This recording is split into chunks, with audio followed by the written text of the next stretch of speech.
Bismillahirrahmanirrahim. Assalamualaikum warahmatullahi wabarakatuh. Baiklah, sebelum saya mempresentasikan materi ini, terlebih dahulu saya memperkenalkan anggota kelompok saya, yaitu Melanie Lolok, Karlina Arwan, Jumahira Herman, Agnes Adelina, Aprilia Sampai Padang, Mega Mawarni, Cindy Salao, Vina Arianti, Mufida, Fitri Elsa Putri, dan saya sendiri Asika Azara.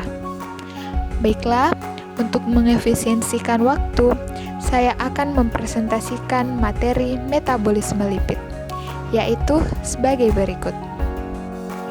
Banyak orang yang menyangka bahwa lipid dengan lemak itu sama, tetapi ternyata keduanya tidak sama. Lipid memiliki cakupan lebih luas daripada lemak. Lalu, apa sebenarnya lipid itu? Lipid merupakan senyawa organik yang bersifat nonpolar, sehingga ia bersifat hidrofobik atau tidak larut dalam air.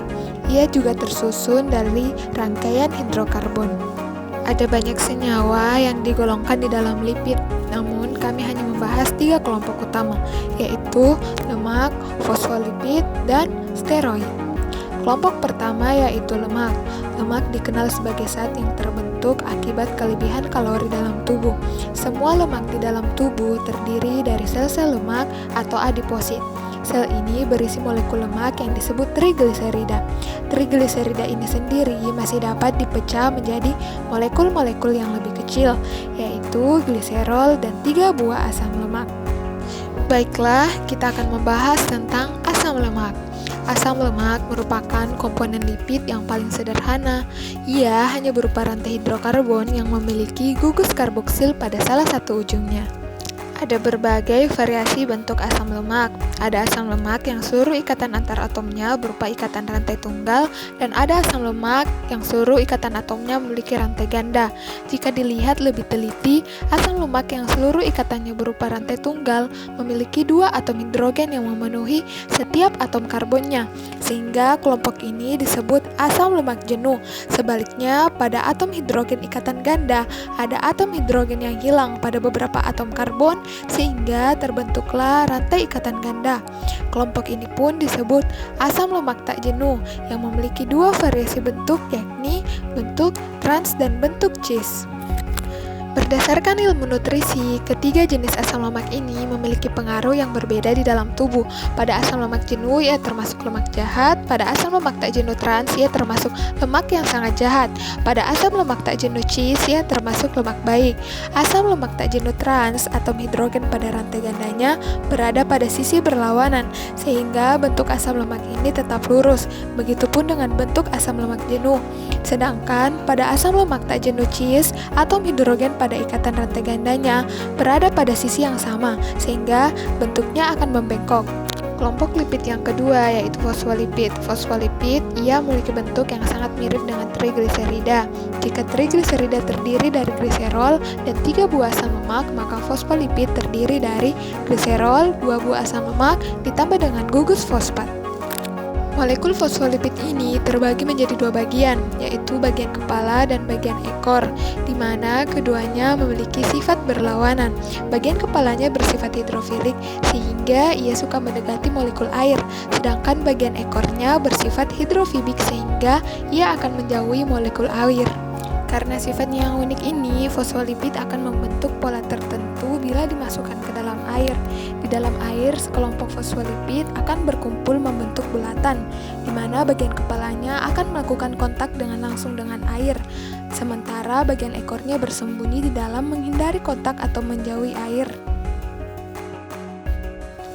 Apabila sejumlah besar fosfolipid berada dalam air, mereka akan membentuk struktur ganda, di mana bagian kepalanya tetap melakukan kontak dengan air, sedangkan bagian ekornya akan berada di tengah menjauhi air.